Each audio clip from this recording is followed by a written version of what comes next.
Malam pertama untuk istri pengganti. Ruang tamu itu sunyi, hanya suara jam dinding yang terdengar samar-samar.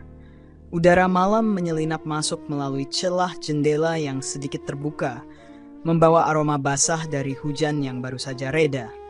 Aku duduk di sofa dengan gaun putih sederhana yang mulai kusut karena terlalu lama menunggu. Jantungku berdebar tak menentu, bukan karena gugup menyambut hari bahagia, melainkan karena firasat buruk yang sejak tadi menghantui pikiranku. Hari ini seharusnya menjadi hari pernikahanku. Namun aku merasa ada sesuatu yang salah sejak tadi pagi. Ibu calon mertuaku, seorang wanita berwajah dingin yang selalu berbicara dengan nada datar, tiba-tiba mengajakku ke sebuah tempat yang jauh dari rumahku. Katanya, dia ingin membelikan hadiah istimewa untukku. Aku menuruti permintaannya, meskipun hatiku berat. Aku ingin sekali pulang, tapi setiap kali aku mencoba membicarakan hal itu, dia selalu punya alasan untuk menahanku lebih lama. Tenang saja sayang. Semuanya sudah diatur dengan baik. Kau hanya perlu menunggu, katanya sambil tersenyum tipis. Namun senyuman itu tidak pernah terasa tulus. Ada sesuatu di matanya yang membuatku merasa terancam. Kini aku berada di sebuah rumah asing. Tak ada yang kukenal di sini. Ponselku dirampas dengan alasan biar kamu tidak stres. Dan aku hanya bisa duduk di sini, menunggu sesuatu yang bahkan aku sendiri tidak tahu apa itu. Pintu ruang tamu terbuka dan ibu calon mertuaku masuk dengan seorang wanita muda. Wajah wanita itu cantik, dengan kulit putih bersih dan rambut hitam panjang yang tergerai rapi. Dia mengenakan gaun pengantin mewah, jauh lebih indah daripada apa yang kupakai. Perutku serasa dipelintir. Aku tahu ada sesuatu yang buruk terjadi. Kau pasti sudah menebak, kan? Suara ibu calon mertuaku membuatku bergidik. Wanita itu melirikku dengan tatapan tajam. Dia akan menikah dengan putraku. Kau tidak akan pernah jadi menantuku. Aku tertegun, mulutku terbuka, tapi tak ada kata yang keluar. Semua ini seperti mimpi buruk. Apa maksudmu? Akhirnya aku berhasil bersuara, meskipun suaraku bergetar. Dia tertawa kecil seperti mengejek kepolosanku. Kau pikir aku akan membiarkan anakku menikah dengan seseorang sepertimu? Kau tidak punya apa-apa. Latar belakang keluargamu, pendidikanmu, semuanya tidak pantas untuk putraku. Aku mencintai Arman, kataku dengan suara gemetar. Air mata mulai mengalir di pipiku, dan dia mencintaiku. Cinta saja tidak cukup, katanya tajam. Aku sudah mengatur segalanya, dan sekarang kau akan menghilang dari hidup kami. Selamanya. Wanita itu melambai kepada seorang pria yang berdiri di pintu. Pria itu mendekat, mencengkeram lenganku, dan menyeretku keluar dari ruangan itu. Aku berteriak, memohon agar mereka melepaskanku. Tapi tak ada yang peduli. Mereka membawaku ke sebuah mobil dan mengunciku di dalamnya. Mobil melaju dengan cepat, meninggalkanku dalam kegelapan. Aku tak tahu kemana mereka membawaku, tapi satu hal yang pasti. Hidupku yang selama ini kuimpikan bersama Arman, hancur begitu saja. Mobil berhenti mendadak di sebuah rumah tua yang tampak tak terurus. Aku diseret keluar meskipun aku melawan sekuat tenaga. Tanganku diborgol ke sebuah kursi kayu di dalam ruangan gelap yang hanya diterangi oleh satu lampu redup di langit-langit. Nafasku tersengal-sengal, tapi tidak ada gunanya mencoba melawan pria kekar yang berdiri di sudut ruangan dengan ekspresi datar. Aku mendengar langkah kaki mendekat. Pintu terbuka, dan seorang wanita paruh baya masuk. Dia membawa nampan berisi makanan dan minuman, tetapi aku tidak merasa itu tanda kebaikan. Aku hanya menatapnya tanpa berkata-kata. Kau makan saja dulu. Kau akan butuh tenaga, katanya dengan nada dingin. Apa yang kalian inginkan dariku? Aku berteriak marah, tapi hanya ada kekosongan dalam sorot matanya. Dia meletakkan nampan di meja kecil, lalu pergi tanpa menjawab. Malam itu terasa sangat panjang. Aku tidak tahu apa rencana mereka, tapi ketakutan membuatku sulit berpikir jernih.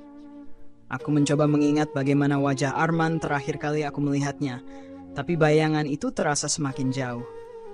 Apakah dia tahu aku diculik? Apakah dia mencariku? Keesokan paginya, aku mendengar suara riuh dari luar rumah. Aku mengintip melalui jendela kecil di sudut ruangan. Ada kerumunan orang. Dan di tengahnya aku melihat Arman berdiri di samping wanita yang kemarin kulihat mengenakan gaun pengantin. Mereka sedang diarak menuju pelaminan. Hatiku hancur, dia benar-benar menikah dengan wanita itu. Meskipun aku tidak tahu apakah dia melakukannya karena kemauan sendiri atau karena dipaksa, rasa sakit yang menjalar di dadaku tak bisa diabaikan. Aku ingin berteriak, tapi suaraku tercekat. Aku hanya bisa menangis dalam diam, menyaksikan pernikahan yang seharusnya menjadi milikku. Beberapa tahun berlalu. Aku akhirnya berhasil melarikan diri dari neraka itu setelah seorang penjaga lengah. Aku tidak tahu kemana harus pergi. Semua yang kumiliki sudah direnggut dariku. Tapi satu hal yang ku tahu pasti, aku harus kembali ke rumah itu, ke tempat semuanya berawal. Bukan untuk memohon keadilan, tetapi untuk membuka tabir kejahatan yang telah menghancurkan hidupku. Ketika aku tiba di rumah besar itu, suasana sudah berbeda. Taman yang dulu terawat kini dipenuhi rumput liar. Aku mengetuk pintu tapi tidak ada jawaban. Aku mencoba mendorongnya dan pintu itu terbuka begitu saja. Di dalam aku menemukan Arman duduk di ruang tamu dengan wajah yang jauh lebih tua dari usianya. Mata kami bertemu dan dia terkejut melihatku. Dia berdiri perlahan seolah tidak percaya. Kau masih hidup? Suaranya parau. Apa yang kau pikirkan selama ini? Tanyaku dingin. Apa kau pernah mencariku, Arman? Atau kau begitu saja melupakan aku seperti yang ibumu inginkan? Dia terdiam. Matanya mulai basah, tapi aku tidak peduli. Aku di sini bukan untuk menerima penyesalan. Aku ingin jawaban. Aku ingin kebenaran. Ibuku bilang kau meninggalkanku. Dia bilang kau memutuskan untuk pergi, katanya akhirnya. Aku tertawa pahit. Dia menculikku, Arman. Dia mengunci aku di sebuah tempat terpencil selama bertahun-tahun. Dan kau percaya begitu saja dengan ceritanya? Dia tergagap, tidak mampu membalas. Istrimu? Aku menoleh ke arah foto yang tergantung di dinding. Ada foto pernikahan mereka. Senyuman palsu di wajah wanita itu tampak begitu jelas bagiku sekarang. Dia pergi. Kami bercerai 2 tahun lalu, jawabnya pelan. Aku menghela napas panjang. Luka di hatiku masih menganga, tapi aku tahu ini bukan waktunya untuk meratapi nasib. Aku harus menemukan bukti atas semua yang dilakukan Ibu Arman. Aku harus memastikan dia membayar atas apa yang telah dilakukannya. Di mana ibumu? Tanyaku. Dia menatapku dengan ragu, lalu menggeleng. Aku tidak tahu. Setelah kami bercerai, dia pergi entah kemana. Tapi aku yakin dia masih di kota ini. Aku tahu itu hanya awal dari pencarianku. Semua rasa sakit, semua kehilangan harus memiliki akhir. Aku bersumpah, kali ini aku tidak akan kalah lagi. Arman berdiri mematung di hadapanku. Sorot matanya masih berisi keterkejutan, mungkin juga rasa bersalah. Tapi aku tidak peduli. Aku sudah cukup menderita karena kebodohannya yang begitu mudah percaya pada kebohongan ibunya. Aku menyapu pandangan ke seluruh ruangan, mencoba mengumpulkan petunjuk. Arman, kau pasti tahu sesuatu. Jangan berpura-pura tidak tahu, kataku dingin. Mataku tak lepas dari wajahnya. Aku benar-benar tidak tahu di mana ibuku sekarang, jawabnya. Suaranya lemah. Setelah perceraianku dengan Alia, dia seperti menghilang. Aku tidak pernah mendengar kabar darinya lagi. Alia, aku mengulang namanya dengan nada mencemooh. Jadi dia adalah wanita yang kau nikahi saat aku diculik? Wanita yang dipilih ibumu? Arman menundukkan kepalanya. Ya, ibuku memaksaku menikahinya. Dia bilang kau sudah tidak ingin melanjutkan hubungan ini, bahwa kau memilih pergi daripada menikah denganku. Aku percaya padanya. Tapi setelah pernikahan itu, semuanya terasa salah. Aku mendekat, menatapnya tajam. Salah? Kau menyadari itu setelah bertahun-tahun, Arman? Aku kehilangan segalanya karena keluargamu. Aku kehilangan hidupku, dan kau hanya berdiri di sana, menerima semua yang ibumu katakan? Dia terdiam, wajahnya penuh penyesalan. Tapi aku tidak punya waktu untuk mendengar pembelaannya. Aku ingin jawaban. Di mana kau menikah? Tanyaku tiba-tiba. Di sebuah villa kecil di pinggiran kota, jawabnya. Itu tempat yang disiapkan ibuku. Semua diatur olehnya. Berikan aku alamatnya, kataku tegas. Aku tiba di villa itu keesokan harinya. Bangunannya tampak tua dan sepi, tapi masih berdiri kokoh. Pintu gerbangnya terkunci, tapi aku berhasil memanjat pagar dan masuk ke halaman. Taman di depannya penuh dengan dedaunan kering, menambah kesan suram pada tempat itu. Aku membuka pintu depan yang ternyata tidak terkunci. Udara di dalamnya lembab dan pengap, seperti sudah lama tidak dihuni. Aku menyusuri ruangan demi ruangan, mencari petunjuk yang mungkin ditinggalkan. Di salah satu kamar, aku menemukan sebuah kotak kayu tua di atas meja.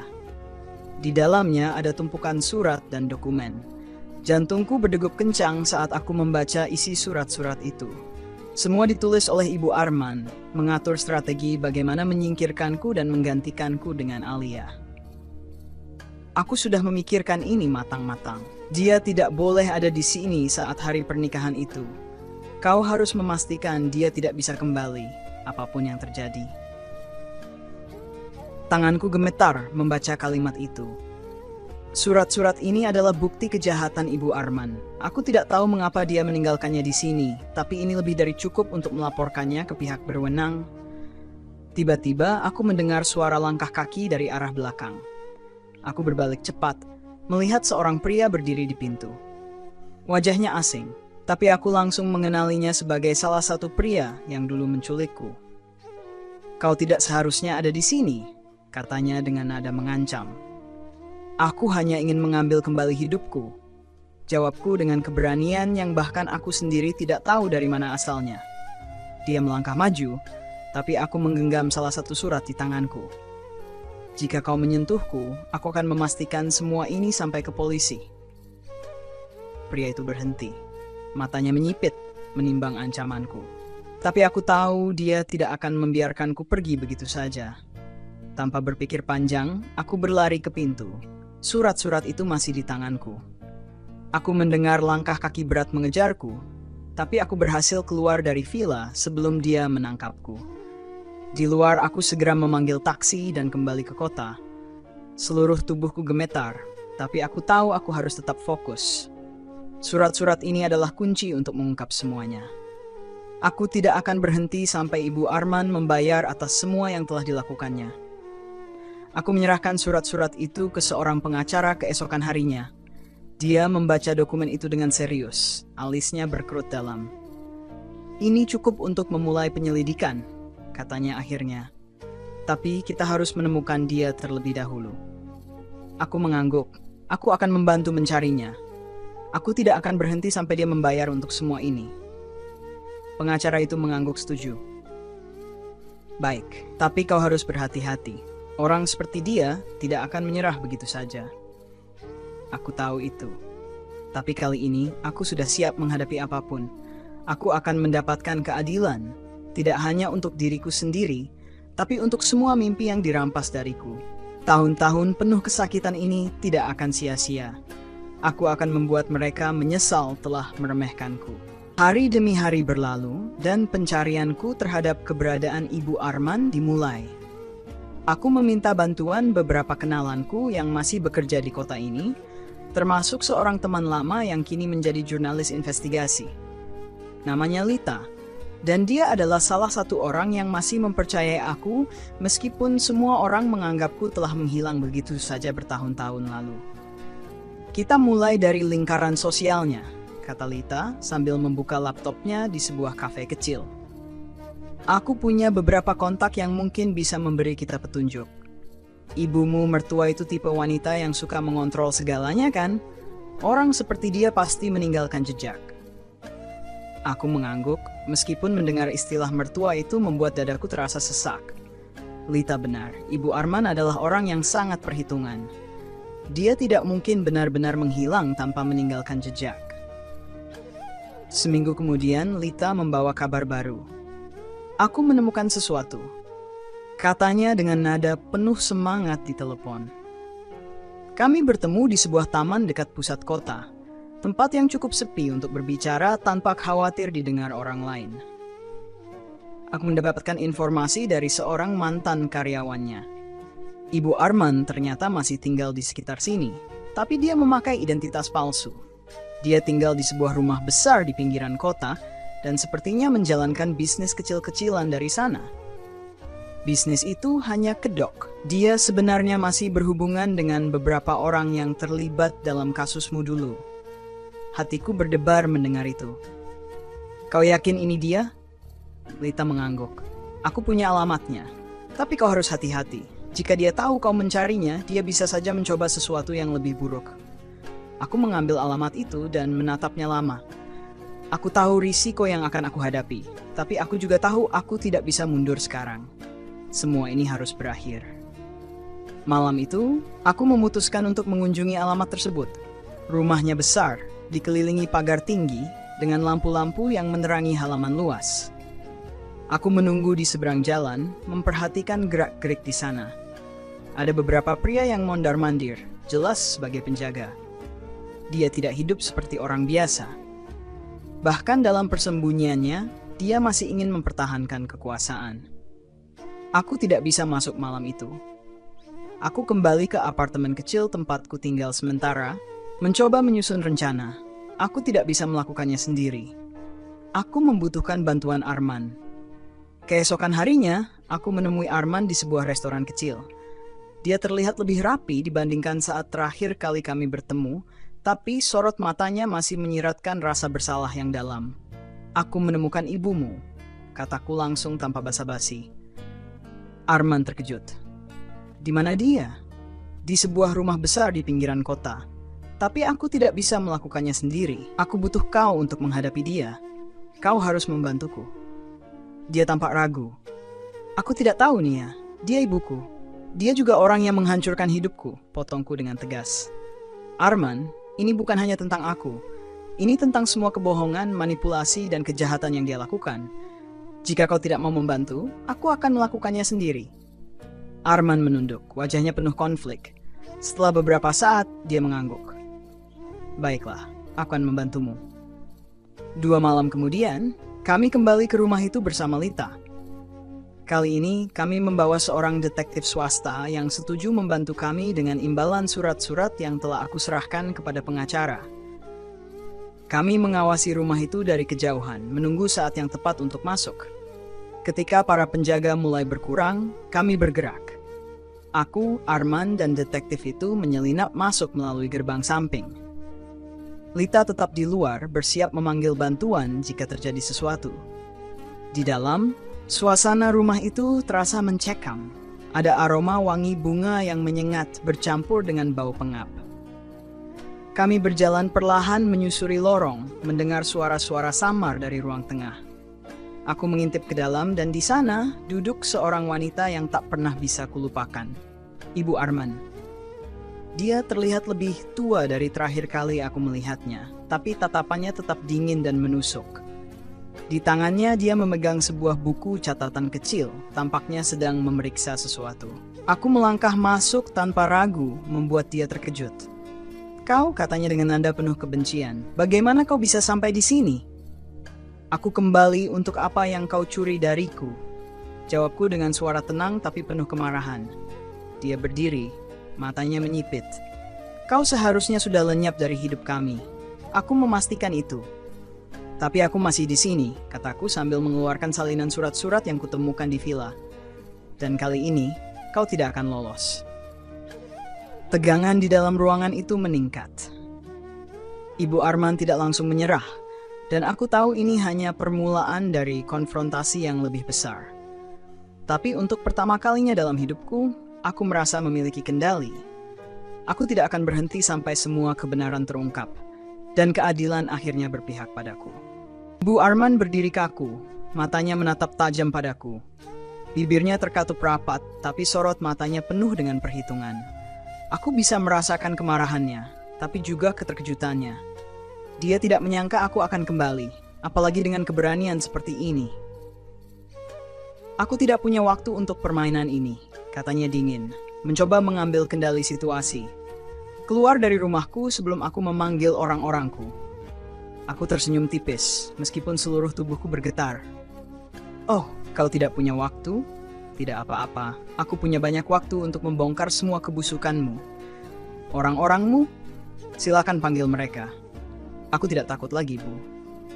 Suara langkah Arman terdengar dari belakangku. Dia muncul di ambang pintu, wajahnya tegang. Ketika ibu dan anak itu saling bertatapan, suasana ruangan menjadi semakin panas. Arman, suaranya melemah sedikit, seolah tidak percaya anaknya ada di sana. Cukup, Bu, katanya tegas, sesuatu yang jarang ku dengar darinya. Aku tahu semuanya. Aku tahu kau menculik Nia. Aku tahu kau memaksa aku menikahi Alia. Aku percaya padamu waktu itu, tapi sekarang aku tahu siapa dirimu sebenarnya. Matanya melebar. Untuk pertama kalinya dia terlihat goyah. Kau tidak mengerti, nak. Aku melakukan semua ini untuk melindungimu. Untuk memastikan masa depanmu aman. Perempuan ini, dia menudingku dengan kasar. Dia bukan pilihan yang tepat untukmu. Aku hanya melakukan apa yang harus dilakukan seorang ibu. Arman melangkah maju, suaranya mulai bergetar. Melindungiku dengan menghancurkan hidup orang lain, dengan membohongiku bertahun-tahun. Kau tidak melakukan ini untuk kubu, kau melakukannya untuk dirimu sendiri, untuk egomu. Ibu Arman mencoba memotong, tapi Arman melanjutkan. Aku kehilangan cinta sejati karena kau. Pernikahanku dengan Alia hancur karena dia tidak pernah benar-benar mencintaiku, dan aku tidak pernah mencintainya. Hidupku kosong, Bu, dan semua ini karena dirimu. Aku berdiri diam, menyaksikan emosi yang meluap-luap di antara mereka. Hati kecilku sakit melihat Arman, tapi aku tahu dia harus menghadapi kenyataan ini. Dia harus tahu betapa dalam luka yang ditinggalkan ibunya. Aku akan menyerahkan semuanya ke polisi, kataku tiba-tiba, memecah keheningan yang mencekam. Semua surat-surat ini, semua bukti yang kutemukan, kau tidak akan bisa lari lagi. Ibu Arman menatapku dengan kebencian yang membara. Kau pikir polisi akan percaya padamu? Aku bisa membalikkan semuanya. Aku punya koneksi. Kau tidak punya apa-apa. Aku mendekatinya perlahan, mengangkat salinan surat-surat itu di depan wajahnya. Kau salah. Aku punya lebih dari cukup. Dan kali ini, tidak ada koneksimu yang bisa menyelamatkanmu. Dia mencoba meraih surat-surat itu, tapi aku mundur cepat. Detektif yang datang bersama kami muncul dari belakang, membawa borgol di tangannya. Bu Nuraini, katanya dengan suara tegas, menyebut nama lengkap Ibu Arman. Anda resmi ditahan untuk penyelidikan atas kasus penculikan, pemalsuan dokumen, dan penganiayaan. Dia tampak panik. Ini semua salah. Ini jebakan. Aku tidak melakukan apapun. Teriaknya, suaranya melengking. Detektif itu tidak terpengaruh. Dia membaca hak-haknya dengan tenang sambil memborgol tangannya. Aku berdiri diam, menyaksikan semuanya dengan hati yang bercampur aduk. Ada rasa lega, tapi juga kemarahan yang belum sepenuhnya reda. Saat polisi datang dan membawanya pergi, aku menatap Arman yang masih berdiri kaku di tengah ruangan. Wajahnya penuh dengan rasa bersalah, tapi juga kelegaan. Aku tahu ini sulit baginya, melihat ibunya jatuh seperti ini. Tapi aku juga tahu dia membutuhkan ini. Kebenaran yang selama ini disembunyikan darinya. Aku minta maaf, Nia, katanya pelan. Untuk semuanya, untuk kebodohanku, untuk tidak mempercayaimu, untuk semua luka yang kubiarkan terjadi padamu. Aku menghela napas panjang. Arman, maaf saja tidak cukup. Tapi aku tidak di sini untuk membencimu. Aku hanya ingin hidupku kembali. Aku ingin keadilan. Dia mengangguk pelan, menunduk. Aku tahu. Dan aku akan membantumu apapun yang kau butuhkan. Aku tidak menjawab. Aku tidak yakin apa yang aku rasakan terhadapnya sekarang. Tapi satu hal yang pasti, aku telah memenangkan langkah pertama dari pertempuran panjang ini. Dan aku tidak akan berhenti sampai semuanya selesai. Beberapa minggu setelah penangkapan Ibu Arman, konflik baru mulai muncul, seperti yang sudah kuduga. Dia tidak tinggal diam. Dari balik jeruji besi, dia mengatur langkah-langkah untuk mencoba melawan balik. Pengacaranya, seorang pria tua dengan reputasi licik, mengajukan berbagai argumen untuk membantah tuduhan-tuduhan yang diajukan. Hari itu, aku sedang duduk di ruang tamu apartemen kecilku ketika teleponku berdering. Itu Lita. Nia, kau harus tahu ini, katanya dengan nada tegang. Pengacara Ibu Arman mengajukan dokumen ke pengadilan. Dia mengklaim kau memalsukan semua bukti itu untuk menjatuhkan nama baik kliennya. Jantungku berdegup kencang. Apa? Itu gila. Semua bukti itu nyata. Ada surat-surat, ada saksi, dan detektif itu sendiri melihat semuanya. Aku tahu, kata Lita. Tapi mereka akan mencoba segalanya untuk mendiskreditkanmu. Kau harus siap. Malam itu, aku menghubungi Arman. Kami bertemu di sebuah kafe yang sepi, jauh dari keramaian. Aku meletakkan secangkir kopi di depanku tanpa menyentuhnya. Arman, ibu melawan. Dia mencoba membalikkan keadaan dengan mengatakan aku memalsukan semua ini. Wajah Arman mengeras. Aku tahu dia akan mencoba sesuatu. Dia tidak pernah menerima kekalahan begitu saja. Aku menatapnya tajam. Kau harus menjadi saksiku, Arman. Kau tahu apa yang terjadi. Kau tahu semua ini adalah ulahnya. Dia menghela napas panjang, seolah mencoba menenangkan diri. Aku akan bersaksi, Nia, tapi kau harus tahu, ini tidak akan mudah. Dia akan menggunakan segala cara untuk menghancurkan kita. Aku tahu dia benar, tapi aku tidak punya pilihan. Aku tidak peduli, Arman. Aku sudah kehilangan terlalu banyak. Aku tidak akan membiarkan dia menang lagi. Seminggu kemudian, persidangan dimulai. Ruang sidang penuh dengan ketegangan. Ibu Arman duduk di kursi terdakwa, wajahnya tetap angkuh meskipun situasinya genting. Pengacaranya berdiri dengan percaya diri, mencoba memutarbalikkan fakta-fakta dengan argumen yang dibuat-buat. Klien saya adalah seorang ibu yang hanya ingin melindungi anaknya, katanya dengan suara lantang. Semua tuduhan ini tidak lebih dari upaya balas dendam seorang wanita yang merasa dikhianati. Aku mengepalkan tangan di bawah meja, mencoba menahan amarah. Tapi aku tahu ini belum waktunya untuk berbicara. Saat giliranku tiba, aku berdiri di depan hakim, menceritakan semuanya dengan jelas, dari awal penculikan hingga bukti yang kutemukan di villa.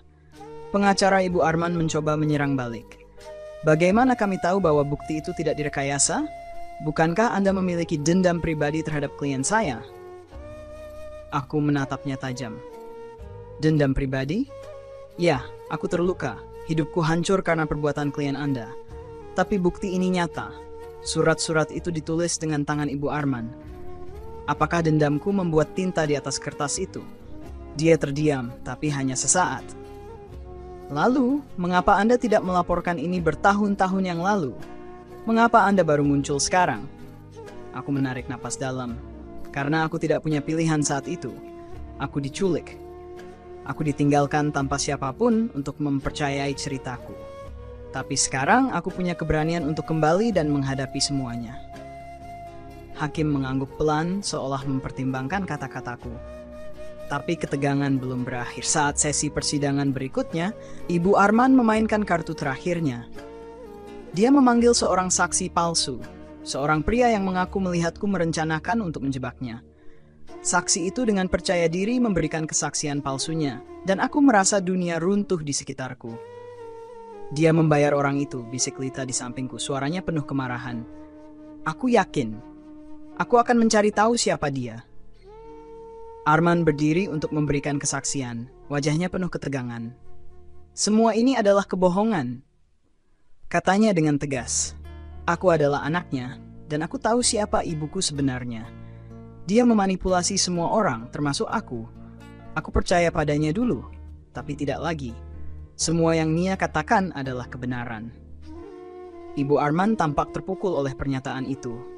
Wajahnya berubah, seolah dia baru menyadari bahwa dia kehilangan segalanya. Tapi dia tidak menyerah. Dengan suara rendah tapi penuh kebencian, dia berkata, Arman, kau adalah anakku. Bagaimana bisa kau berdiri di pihak wanita ini dan melawan darah dagingmu sendiri? Arman menatapnya dengan mata berkaca-kaca. Karena aku lelah menjadi bonekamu, Bu.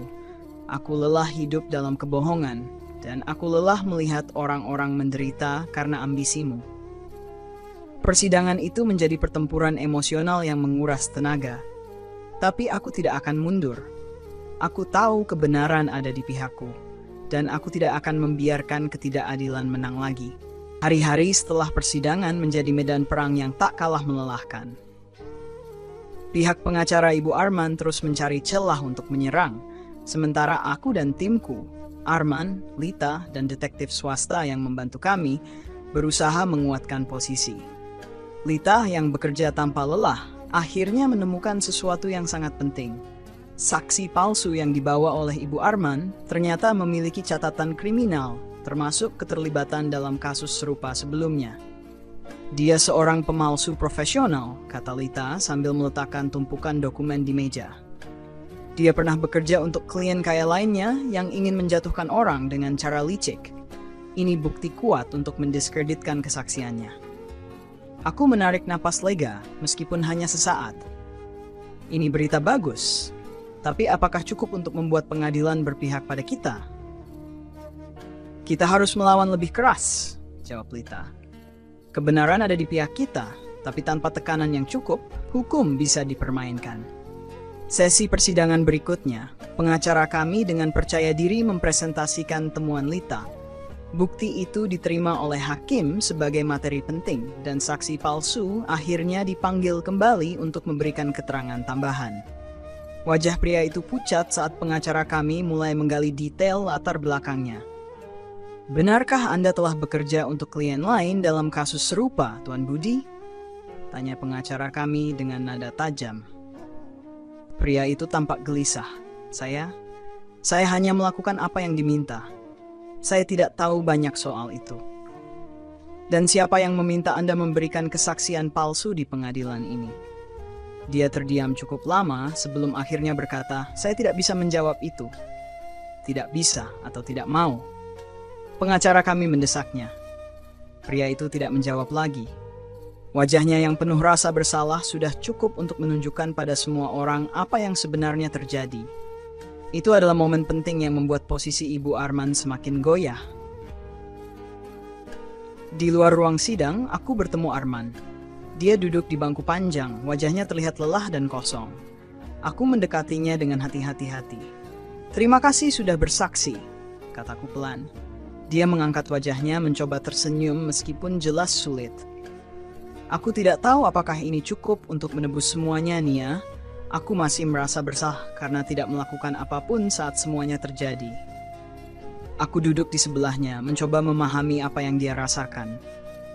Arman, aku tidak tahu apakah aku bisa sepenuhnya memaafkanmu. Tapi aku tahu satu hal, kebenaran ini tidak akan terungkap tanpa keberanianmu. Itu berarti banyak. Dia mengangguk pelan. Aku hanya ingin kau tahu, Nia. Aku benar-benar menyesal. Dan jika aku bisa mengubah sesuatu, aku akan melakukannya. Aku menatapnya lama. Ada bagian dari hatiku yang masih sakit, tapi ada juga bagian kecil yang merasa lega. Arman telah memilih untuk berdiri di pihak yang benar, meskipun itu berarti melawan ibunya sendiri. Seminggu kemudian, pengadilan mencapai klimaksnya. Semua bukti dan kesaksian telah disampaikan, dan hakim akhirnya memberikan putusannya. Ibu Arman dinyatakan bersalah atas penculikan, pemalsuan dokumen, dan penganiayaan. Hukuman yang dijatuhkan cukup berat, bertahun-tahun penjara tanpa kemungkinan pembebasan bersyarat dalam waktu dekat.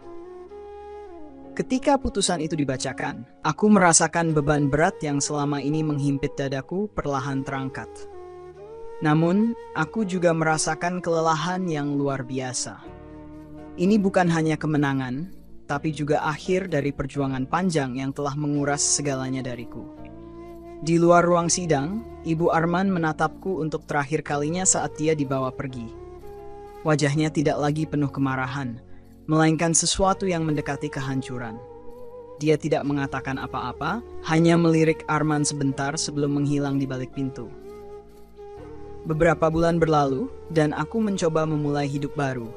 Aku kembali ke pekerjaanku sebagai desainer, sesuatu yang selalu menjadi pelarianku dari kenyataan. Arman juga memutuskan untuk pindah dari rumah besar itu, meninggalkan kenangan buruk yang selama ini membebani dirinya. Suatu sore, dia datang ke apartemenku. Kali ini tanpa undangan, tapi aku tidak menolak. Nia, aku ingin bicara, katanya dengan nada serius. Aku mengangguk, mempersilakannya masuk. Apa yang ingin kau bicarakan? Dia menarik napas dalam. Aku tahu aku tidak punya hak untuk meminta apapun darimu. Tapi aku ingin tahu, apakah ada kesempatan untuk memulai lagi? Aku tahu aku telah menghancurkan segalanya, tapi aku ingin menebusnya. Jika kau mengizinkan. Kata-katanya membuatku terdiam. Aku tidak tahu harus berkata apa. Aku telah melalui begitu banyak luka dan meskipun sebagian telah sembuh, aku tidak yakin apakah aku siap untuk membuka hati lagi. Arman, aku butuh waktu, jawabku akhirnya. Aku butuh waktu untuk memikirkan semuanya. Bukan hanya tentangmu, tapi juga tentang diriku sendiri. Dia mengangguk, menerima jawaban itu dengan tenang. Aku mengerti. Aku hanya ingin kau tahu, aku tidak akan pergi kemanapun. Aku akan menunggumu. Saat dia pergi, aku duduk sendirian di apartemen kecilku, memikirkan semua yang telah terjadi. Hidupku mungkin tidak akan pernah benar-benar kembali seperti dulu, tapi untuk pertama kalinya aku merasa punya kendali. Dan mungkin, hanya mungkin, ini adalah awal dari sesuatu yang baru. Malam itu, aku duduk termenung di balkon apartemenku, memandangi lampu-lampu kota yang berkelip-kelip. Udara malam yang dingin menusuk kulitku, tapi pikiranku lebih sibuk memikirkan percakapan terakhir dengan Arman. Kata-katanya terus terngiang di benakku, tentang kesempatan, tentang penebusan, dan tentang kesediaannya menunggu. Sebagian hatiku ingin memberinya kesempatan. Bukan karena aku masih mencintainya seperti dulu, tetapi karena aku melihat perubahan nyata dalam dirinya. Namun, bagian lain dari diriku masih dihantui oleh luka-luka yang ditinggalkan oleh masa lalu. Kepercayaan yang pernah kusimpan untuknya telah hancur dan aku takut membangunnya kembali hanya untuk dihancurkan lagi. Beberapa minggu berlalu dan hidupku mulai berjalan lebih stabil. Aku menerima banyak proyek desain baru yang membantuku tetap sibuk, bahkan hingga larut malam. Pekerjaan adalah pelarianku sih, tapi aku tahu itu tidak akan bisa menggantikan kekosongan yang masih terasa di dalam hati. Lalu suatu sore, aku menerima panggilan telepon dari nomor tak dikenal. Suaranya terdengar familiar, tapi aku tidak langsung mengenalinya. "Nia," kata suara itu dengan nada hati-hati. "Ini Alia." Aku terdiam beberapa saat, terkejut. Alia, wanita yang menikah dengan Arman atas rencana busuk ibu mertuanya? Wanita yang selama ini menjadi bagian dari luka-luka yang kualami? Apa yang dia inginkan dariku sekarang? "Ada apa?" tanyaku dingin. "Aku tahu kau tidak ingin bicara denganku," katanya cepat. "Tapi aku harus bertemu denganmu. Ada sesuatu yang penting yang harus kau tahu." Aku menghela napas panjang, merasa ragu. Aku tidak tahu apakah aku ingin mendengarnya, Alia. Aku sudah cukup lelah dengan drama ini. "Tolong," pintanya, suaranya hampir seperti bisikan. "Hanya satu kali saja. Setelah itu, aku tidak akan mengganggumu lagi." Setelah beberapa saat berpikir, aku akhirnya setuju. Rasa penasaran mengalahkan keenggananku. Kami sepakat bertemu di sebuah kafe kecil di pinggir kota. Saat aku tiba, Alia sudah menungguku di meja paling sudut. Wajahnya terlihat cemas dan lelah. "Nia," katanya pelan ketika aku duduk di hadapannya. "Terima kasih sudah datang." "Apa yang kau mau?" tanyaku tanpa basa-basi. Dia menghela napas panjang, menunduk sejenak sebelum menatapku lagi. "Aku ingin minta maaf untuk semuanya, untuk ikut dalam permainan Ibu Arman. Aku tahu aku salah, tapi aku tidak tahu harus bagaimana waktu itu." Aku menatapnya tajam, mencoba membaca ekspresi di wajahnya. "Kenapa sekarang? Kenapa setelah semua yang terjadi kau baru ingin bicara?" Dia menelan ludah, tampak gugup. "Karena aku tahu sesuatu yang belum terungkap di persidangan. Ada satu rahasia besar yang disimpan Ibu Arman, dan aku pikir kau harus tahu." Alia mulai menceritakan segalanya. Ternyata, rencana Ibu Arman jauh lebih gelap daripada yang pernah kubayangkan. Dia tidak hanya menculikku dan memaksa Arman menikahi Alia. Ada rahasia lain yang lebih mencengangkan. Dia telah memalsukan wasiat ayah Arman, merebut harta yang seharusnya menjadi milik Arman dan keluarganya. Dia memanfaatkan kekuatannya untuk menyingkirkan siapapun yang menghalanginya, kata Alia dengan suara bergetar. Dan aku ikut terjebak dalam semua ini. Dia mengancamku, mengatakan bahwa aku tidak punya pilihan. Aku mengepalkan tangan di atas meja, berusaha menahan emosi. Jadi, semua ini bukan hanya tentang aku. Dia menghancurkan hidup banyak orang. Alia mengangguk pelan. Aku tahu aku salah karena tetap diam selama ini. Tapi sekarang, aku ingin membantumu. Aku punya bukti yang mungkin bisa membuka semuanya. Dia menyerahkan sebuah amplop coklat padaku. Tanganku gemetar saat menerimanya. Ketika aku membukanya, isinya adalah salinan dokumen-dokumen lama, termasuk beberapa surat yang menunjukkan transfer aset yang mencurigakan. Ini adalah bukti baru yang bisa memperkuat kasusku. Aku tidak tahu apakah ini cukup, kata Alia, suaranya penuh penyesalan. Tapi aku harap ini bisa membantu. Aku mengangguk pelan, mencoba meredakan emosi yang bergejolak di dalam dadaku. Terima kasih, Alia. Aku tidak tahu apakah aku bisa memaafkanmu, tapi aku menghargai ini. Hari berikutnya, aku bertemu Lita dan detektif kami untuk membahas temuan baru itu. Mereka setuju bahwa bukti ini bisa membuka kasus baru, terutama jika kami berhasil membuktikan bahwa Ibu Arman memalsukan dokumen hukum. Ini langkah besar, kata detektif itu. Tapi kita harus hati-hati. Orang seperti Ibu Arman selalu punya cadangan kekuatan yang tidak kita duga. Aku mengangguk, tahu bahwa perjuangan ini masih jauh dari selesai. Tapi kali ini, aku merasa lebih siap. Dengan bukti baru dan orang-orang yang mendukungku, aku percaya bahwa kebenaran akhirnya akan menang, meskipun jalannya panjang dan penuh rintangan. Di tengah semua ini, Arman tetap berada di sisiku. Dia tidak pernah memaksakan dirinya, tapi dia selalu ada ketika aku membutuhkannya. Aku mulai melihat sisi dirinya yang baru, sisi yang lebih tulus, lebih dewasa, dan lebih bertanggung jawab. Meskipun aku belum sepenuhnya membuka hati, aku tidak bisa mengabaikan perasaan hangat yang perlahan tumbuh kembali. Namun, aku tahu masih ada banyak yang harus diselesaikan sebelum aku bisa memikirkan masa depan kami. Hidupku sekarang seperti teka-teki besar yang perlahan-lahan kususun kembali. Potongan-potongan kebenaran mulai terbuka, tapi aku tahu bahwa masih ada banyak misteri yang harus kuungkap. Dan aku bersumpah, aku tidak akan berhenti sampai semuanya terungkap. Sampai keadilan benar-benar ditegakkan. Hari itu tiba. Persidangan tambahan untuk menyelidiki dugaan pemalsuan dokumen oleh Ibu Arman berlangsung. Dengan bukti-bukti yang baru aku terima dari Alia, aku merasa yakin bahwa ini adalah langkah terakhir untuk menghancurkan pengaruh Ibu Arman sepenuhnya. Namun, aku tahu wanita itu bukan tipe orang yang menyerah begitu saja. Di ruang sidang, suasana terasa tegang. Pengacara Ibu Arman, meskipun kehilangan sebagian kepercayaan diri setelah kasus sebelumnya, tetap mencoba menyusun strategi untuk menyelamatkan kliennya. Mereka membantah semua tuduhan dan bahkan menuding aku telah memanipulasi bukti untuk kepentingan pribadiku. Hakim memanggilku ke mimbar untuk bersaksi. Saat aku berdiri di sana, aku merasa setiap mata di ruangan itu tertuju padaku, menunggu apa yang akan kukatakan. Dokumen-dokumen ini, kataku sambil menunjukkan bukti yang kuterima dari Alia, menunjukkan bahwa Ibu Arman telah memalsukan wasiat mendiang suaminya untuk merebut seluruh aset keluarga.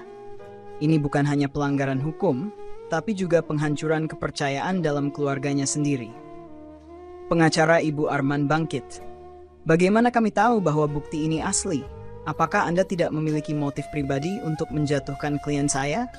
Aku menatapnya dengan tenang. Dokumen ini telah diverifikasi oleh ahli forensik.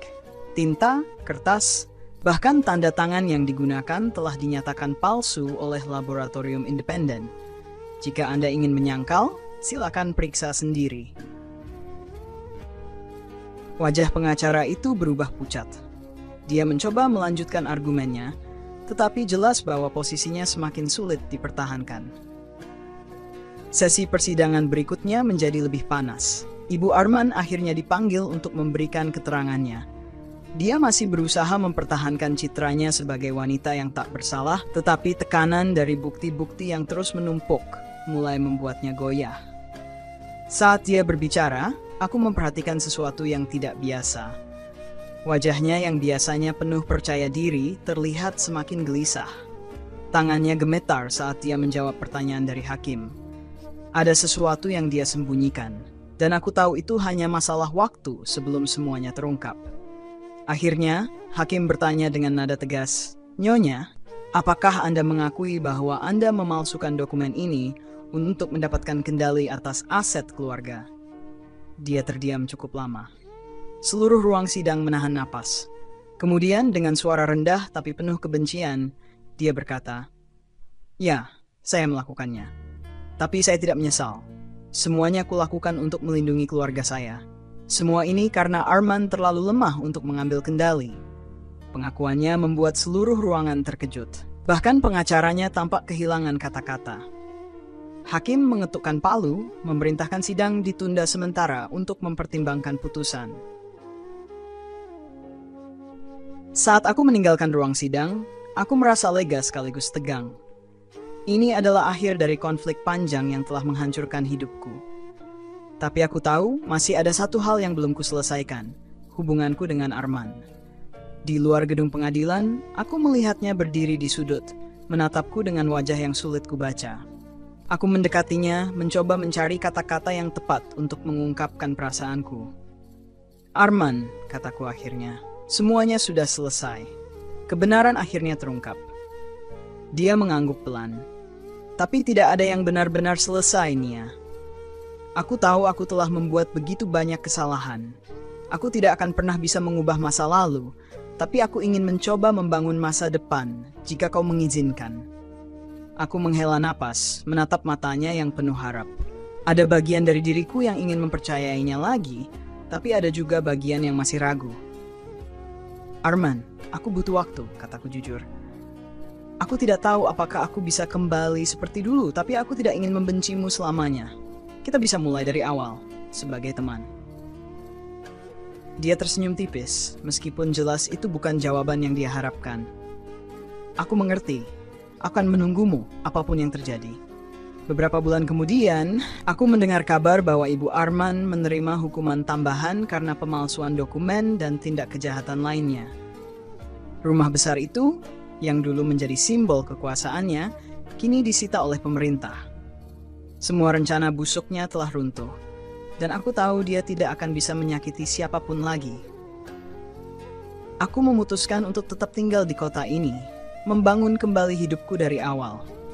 Aku tidak tahu apa yang akan terjadi di masa depan, tetapi aku merasa lebih kuat, lebih siap menghadapi apapun yang datang. Dan untuk pertama kalinya dalam waktu yang lama, aku merasa damai. Matahari terbenam dengan indah di ufuk barat, memberikan warna keemasan pada langit yang sebelumnya kelabu. Aku duduk di taman kota, menikmati semilir angin yang lembut menerpa wajahku. Di sebelahku, Arman duduk diam, memandangi pemandangan yang sama. Beberapa bulan telah berlalu sejak persidangan terakhir, dan meskipun banyak yang berubah, ada hal-hal yang masih terasa sama. Aku tidak pernah berpikir kita akan sampai di titik ini, kata Arman pelan, memecah keheningan. Aku pikir aku telah kehilanganmu untuk selamanya. Aku tersenyum tipis, tidak menoleh padanya. Arman, hidup tidak selalu seperti yang kita rencanakan. Kadang kita harus kehilangan sesuatu untuk benar-benar menghargainya. Dia mengangguk, lalu menatapku dengan mata yang penuh ketulusan. Aku hanya ingin kau tahu, Nia. Apapun yang terjadi di masa depan, aku bersyukur karena pernah menjadi bagian dari hidupku. Kau mengajarkanku arti keberanian, keteguhan, dan cinta yang sejati.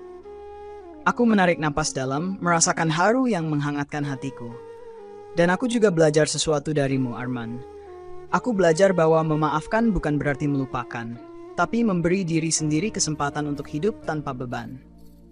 Dia terdiam sejenak sebelum berkata, apakah itu berarti kau sudah memaafkanku?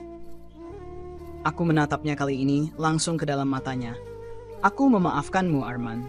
Aku tidak tahu apa yang akan terjadi dengan kita, tapi aku memaafkanmu. Senyum lembut menghiasi wajahnya. Dan aku tahu itu adalah awal yang baru. Tidak ada jaminan bahwa kami akan bersama lagi. Tapi tidak ada lagi kebencian yang menghalangi kami untuk melangkah ke depan.